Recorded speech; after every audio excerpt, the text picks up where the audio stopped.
Já tivemos 3 rodadas completas no Brasileirão da Série A e os 4 times que conquistaram acesso em 2023 estão agora na Série A e estão tendo dificuldades nesse início de campeonato, né? E nesse vídeo aqui eu vou trocar uma ideia com você sobre Vitória, Juventude, Criciúma e Atlético Goianiense e como esses times podem melhorar e fazer um campeonato brasileiro muito mais tranquilo. Então vambora, mete marcha e vamos nessa! Fala, torcedores e torcedoras fanáticas e fanáticos, eu me chamo Diogo Cunha, sou um cara apaixonado por futebol exatamente igual você. E cara, você acaba de chegar no torcedorismo, se você não conhece o canal ainda, se inscreve no canal, aqui a gente fala sobre futebol brasileiro, faz análise de todos os times do campeonato da Série A, da Série B e da Série C. Se você já é meu inscrito, cara, muito obrigado por estar mais um vídeo aqui comigo. Eu sei que você é muito brabo e já vai deixar a sua curtida aí para ajudar o nosso time.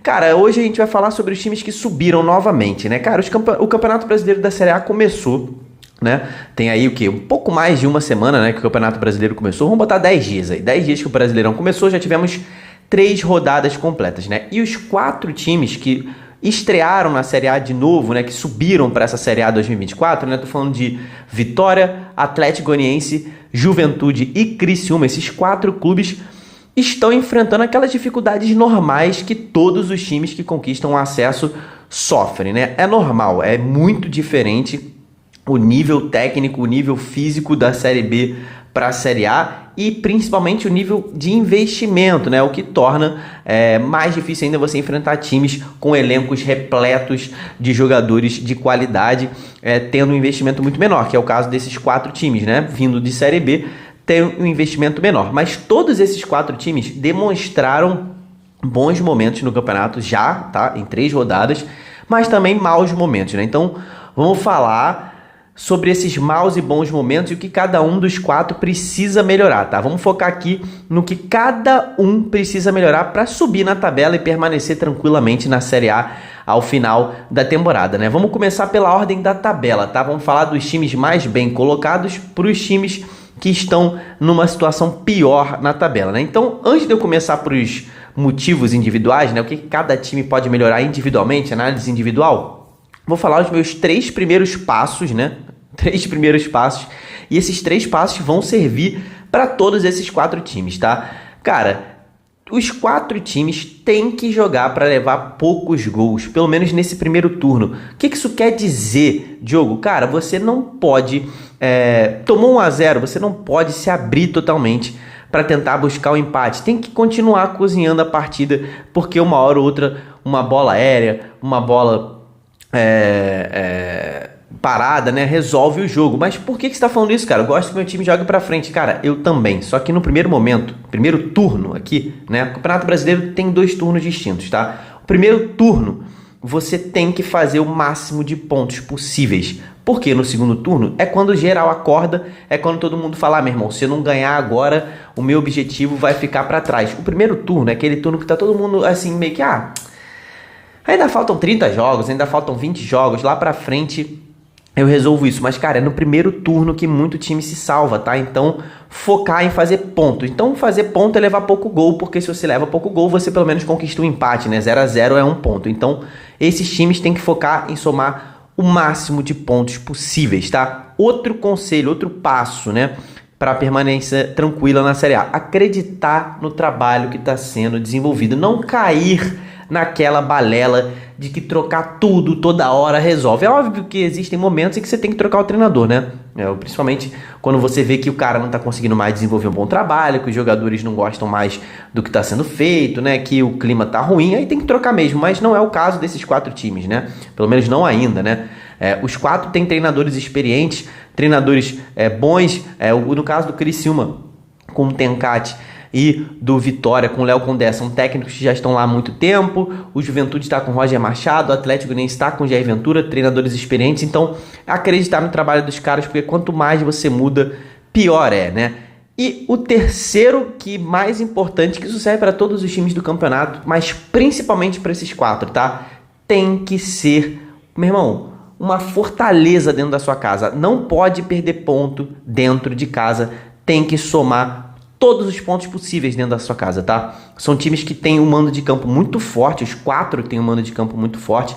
torcidas que empurram muito, então precisam fazer o máximo de pontos dentro de casa, porque isso vai tranquilizar demais para jogar para empatar fora de casa, como eu disse no primeiro passo. Agora vamos individualmente, tá? Falar primeiro sobre o melhor colocado, que é o Juventude, atual 13º colocado na tabela do Brasileirão, né? Parece que só vive nas nuvens, né? Mas não, né?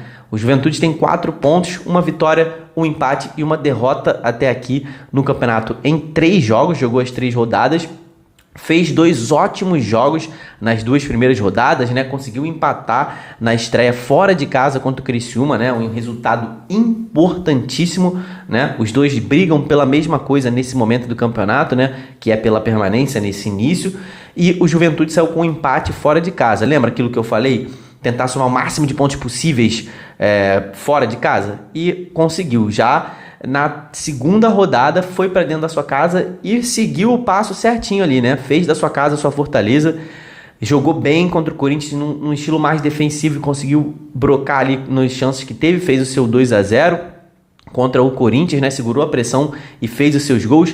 Tava indo tudo muito bem, mas na terceira rodada que veio o grande problema, a dificuldade, né? Bateu de frente com o Botafogo dentro do Newton Santos e tomou um 5-1. Peculiaridade da Série A, né? Foi jogar no gramado sintético do Botafogo e não conseguiu ser aquele mesmo Juventude. Teve dificuldade para lidar com a velocidade da bola, isso ficou nítido, mas a culpa não é só do gramado sintético, tá? O Juventude se abriu demais logo no início do jogo, né? Os jogadores tomaram 2-0 em 8 minutos, tomaram 2 gols e, cara, zero compactação nesse time do Juventude. Tudo aquilo que o Juventude nessa temporada de 2024, que levou o time a ser vice-campeão gaúcho, desapareceu após esses 2 gols do Botafogo, né? Então, o grande problema do Juventude foi esse desespero para encaixar logo os gols e tudo mais, e é o que eu falo, cara, não dá para esses times se desesperarem, porque se abrir, vai tomar, tá? A realidade é essa, né?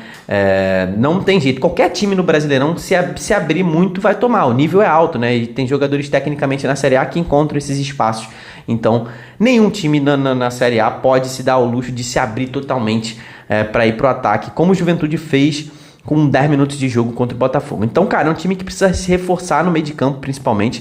Para esse jogo contra o Botafogo, as ausências do Jadson nesse jogo, que ele tinha sido expulso contra o Corinthians, cara, fez muita falta. Então, o Roger Machado não conseguiu fazer com que o time tivesse uma alternativa para sair com a bola, que o meio de campo ficasse mais compactado e desse prosseguimento às jogadas. Então, e Nenê foi muito pouco acionado, né? O Jadson que encontra mais o Nenê, então precisa de um volante próximo ao que o Jadson faz ali no Juventude, né? É um time que, cara, na próxima sequência vai jogar dentro de casa, então é aquilo, tem que fazer seus pontos, né? Enfrenta os 2 Atléticos agora dentro de casa, né? O Paranaense primeiro e depois o Goianiense, então é um time que tem que fazer da sua casa a sua fortaleza.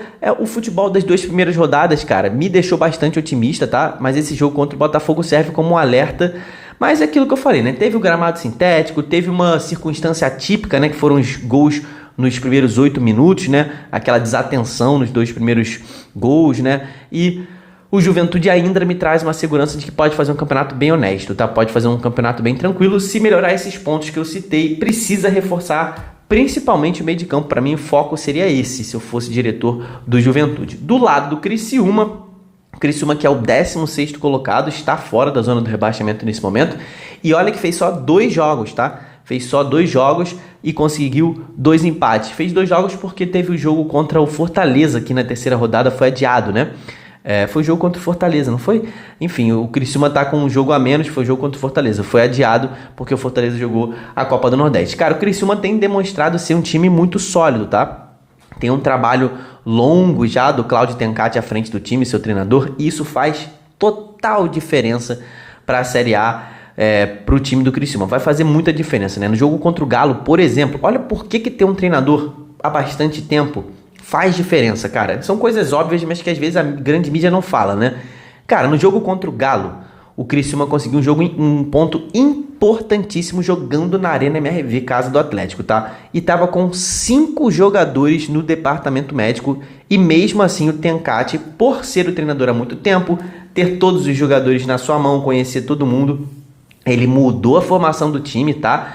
Colocou o time no 4-5-1, montou umas duas linhas de 5 ali muito sólidas, né? Colocou uma dobra na lateral esquerda, botou Trauco e Marcelo Hermes juntos. O time foi muito disciplinado, treinado para fazer isso, né? Já há longo tempo com seu mesmo treinador, e ele tem condição de fazer essas alterações táticas mesmo com os desfalques. Então, cara, se você não tem um investimento tão alto para fazer, né? Tem muito dinheiro em caixa para investir em jogadores, você tendo um técnico que conhece as peças, que sabe onde improvisar, onde colocar, como rearranjar o time mesmo com muitos desfalques, isso facilita no campeonato longo como o brasileiro, né?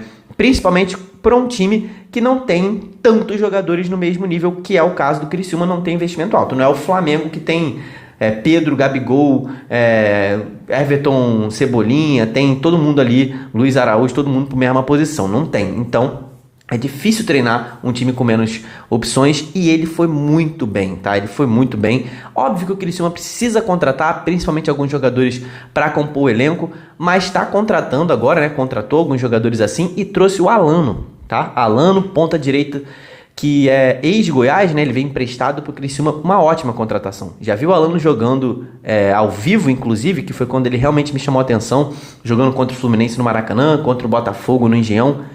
Cara, é um ponta muito liso, muito habilidoso, que invade a área, é o cara num contra um, muito importante, vai ser bom pro time do Criciúma, que tem um elenco mais apertado, como eu falei, do que os demais times, do que os demais 4 times que eu tô falando aqui.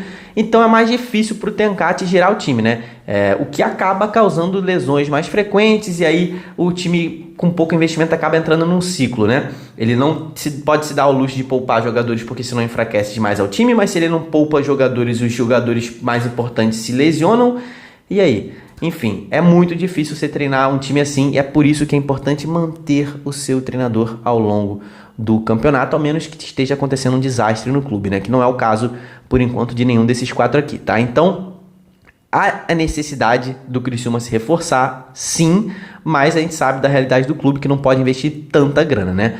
O foco é manter o Tencate, tá? Se tiver o Tencate mantido nos momentos ruins do campeonato, que todo mundo vai passar por um momento ruim, o Criciúma tem tudo para ter um campeonato sólido pela frente, tá? No caso do Vitória, o Vitória está na 17ª posição, é o primeiro ali na zona do rebaixamento, mas tem só 2 jogos disputados também, assim como o Criciúma, né? Só que o Vitória tem um empate e uma derrota, tem só um pontinho, teve jogo contra o Cuiabá adiado na 2ª rodada, né? Cara, depois de uma estreia assim irreconhecível desse time do Vitória como mandante, né? O Vitória jogou os 2 jogos até aqui dentro da sua casa, esse é um ponto importante pra gente analisar o Vitória. Depois desses 2 jogos dentro de casa, o primeiro foi irreconhecível contra o Palmeiras, faltou aquele ímpeto do time, respeitou demais o Palmeiras, né?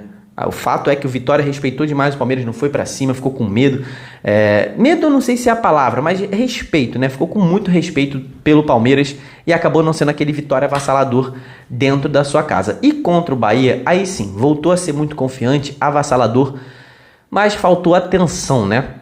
Abriu um 2-0 e tomou um empate rapidinho, né? Então é outro time com técnico há muito tempo no cargo. O Léo Condé tem um time na mão e pra mim tem o melhor elenco dentre esses 4 times que subiram agora, tá? Tem também o maior investimento, foi o que gastou mais grana pra montar esse time, tá? E o Vitória, cara, primeira coisa, não pode mais perder ponto dentro de casa, né? Estreou com 2 jogos dentro de casa e só 1 ponto em 6, né? E cara, se mantiver esse aproveitamento como mandante, vai dar ruim, tá? Eu friso isso aqui, vai dar ruim. A grande fortaleza do Vitória é o Barradão. Nas últimas temporadas, você, torcedor do Vitória, sabe disso. É lá que o time faz o seu dever de casa, fez a sua maior parte de pontos, e é um time que tem sim que voltar a vencer dentro de casa. Mas o Vitória tem um lance peculiar, já tem, né? Por conta desses 2 jogos dentro de casa que perdeu pontos, vai precisar correr em dobro agora fora de casa, meu irmão, porque vai ter que suprir esses pontos perdidos dentro de casa, vai ter que vencer fora de casa, pelo menos um joguinho pelas próximas rodadas. Por que eu tô falando isso, cara? Porque muita gente fala assim, Diogo, o que tem a ver o Vitória ter que ganhar um jogo agora fora de casa? Qual é a diferença de ganhar um jogo agora e ganhar um jogo na 34ª rodada fora de casa? Cara, a diferença é que muda a forma como você conquista os seus pontos, tá? Imagina que o seu time conquiste os 46 pontos suficientes para ele escapar. Se ele conquista os 46 pontos nas primeiras, sei lá, mano, 15 rodadas, isso nem é possível, né? Nas primeiras 20 rodadas, se ele conquista os 46 pontos necessários, o seu time vai estar lá brigando pelo título, ou seja, ele vai estar lá com a moral lá em cima. Foi o que aconteceu com o Botafogo no passado. Mas se o seu time fizer 0 ponto no primeiro turno, como é que ele vai ter perna e confiança para correr o segundo turno para fazer 46 pontos? É o que eu tô falando aqui, é confiança. Então, se o Vitória vence um jogo fora de casa agora, já coloca no lugar dos pontos perdidos dentro de casa e a cabeça baixa, o estresse baixa, a tranquilidade para trabalhar, a pressão da torcida diminui, tudo muda e o ambiente é fundamental para a sequência das rodadas. Em campeonato brasileiro, campeonato longo, o ambiente é fundamental. E resultados em momentos corretos fazem diferença. Então é isso que eu tô falando. É importante que o Vitória vença um jogo próximo aí, fora da sua casa. No jogo contra o Bahia, cara, o time também apresentou muita variação tática. Léo Condé também tem muita variação tática, né? O time estava sem o Dudu, né? Que é um jogador muito importante, né? Então o Leonaldi entrou no lugar. O time foi mais seguro, né? Com essa mudança, né? O time ficou mais tranquilo ali sem os 3 atacantes. Venceu o primeiro tempo, mas na reta final perdeu um pouco o controle do jogo. Então o Léo Condé mexeu de novo na tática, meteu 4-3-3, né? Colocou o Matheus Gonçalves em campo e, cara, mudou completamente o cenário que veio ali na reta final do primeiro tempo, né? O Vitória voltou a dominar o jogo, teve seu melhor momento dentro de campo, né? Botou o Matheus Gonçalves ali na esquerda, o Osvaldo voltou pro lado direito e os dois, cara, meu irmão, com o Mateuzinho ali centralizado, pintaram meu irmão, só não fizeram chover, mas conseguiram até um golzinho, um segundo gol de escanteio ali, marcado pelo Wagner Leonardo, né? Só que, cara, essa mudança ainda não está plenamente treinada pelo Vitória, né? Gerou espaços no campo de defesa, né? Aquela segurança do primeiro tempo diminuiu. Quando o Bahia resolveu se lançar pro ataque, o meio de campo não segurou não, cara. Não segurou, tomou um empate muito rápido, sem esse terceiro homem de marcação. E o Vitória acabou cedendo o empate ao Bahia. Poderia até tomar a virada, tá? Então, assim, cara, sem o Camutanga, que também não jogou nesse jogo, e o Dudu, né? Os dois com problemas físicos, o time sentiu muito, principalmente na intensidade. Os dois trazem muita intensidade na marcação. E no caso do Dudu, é um cara que ajuda muito na saída de bola. É um cara que arrasta a bola do campo de defesa para o campo de ataque. É um motorzinho, né? O famoso motorzinho. É um cara que faz muita falta. Faria para qualquer time, tá? Não é anormal o Vitória sentir falta de um jogador como o Dudu, né? O Fluminense também sente muita falta quando o André não joga, né? Ele que faz esse papel no Fluminense ali. Então, mas mesmo assim, Léo Condé, como tem o time na mão, treinador experiente, está há muito tempo no Vitória, conhece o elenco todo, montou o elenco todo, tô frisando, não demitam seus treinadores, né? Mesmo assim, o Vitória foi um time equilibrado na maior parte do jogo, né? Então, a chave do sucesso do Vitória neste campeonato, para mim, passa por um primeiro momento dos jogos próximos fora de casa. Se o time conseguir pontos fora de casa com frequência, tem tudo para fazer um campeonato tranquilo. E o Atlético Goianiense, né, ele é o pior colocado dentre os 4. Tá na 19ª posição, jogou os 3 jogos e perdeu os 3, cara. O primeiro jogo, estreia contra o Flamengo no Serra Dourada, foi bom, tá? O Atlético Goianiense jogou muito bem, mesmo com 1 a menos. Teve a oportunidade de virar o jogo, né? Aquele pênalti perdido pelo Shailon. O Atlético não mereceu de jeito nenhum perder aquele jogo, tá? Mereceu, inclusive, vencer o Flamengo. Foi um jogo muito bom do Atlético. Já no jogo 2 contra o Botafogo, não foi um jogo horrível, mas foi um jogo em que o time deu mole, né? Primeiro tempo em que foi dominado, acordou no segundo tempo, perdeu muitas chances de gol, né? O Atlético tá me parecendo um time, assim, que se surpreendeu com a Série A, né? É o que tá parecendo é que veio com aquelas 15 vitórias consecutivas, chegou na Série A, deu de cara com um paredão e tomou um susto, né? Porque o terceiro jogo foi irreconhecível, tá? Foi o pior jogo desde aquela derrota lá pro Vila Nova, ainda no Campeonato Goiano. Lembrou o Dragão dos primeiros jogos desse ano, né? Que teve aquela dificuldade ali no início do Campeonato Goiano, né? Então, tomou-lhe meu irmão, tomou uma bagunçada do São Paulo, que nem é um time que tá tão arrumado assim, né? Então, cara, o lance do Dragão é o seguinte, tem que botar a cabeça no lugar, tá? O time é bom e já tá deixando bater o desespero. E é o que eu te falei, cara, mental importa. Então o mental do Atlético tá abalado. O time sentiu essas derrotas, tá precisando que uma liderança agora, geralmente é o treinador, né? Jair Ventura, que deve fazer isso, né? Acalmar os ânimos, botar todos os jogadores centrados no treinamento e mostrar que, cara, aquelas 15 vitórias não foram por nada. O time é bom. A Série A é diferente.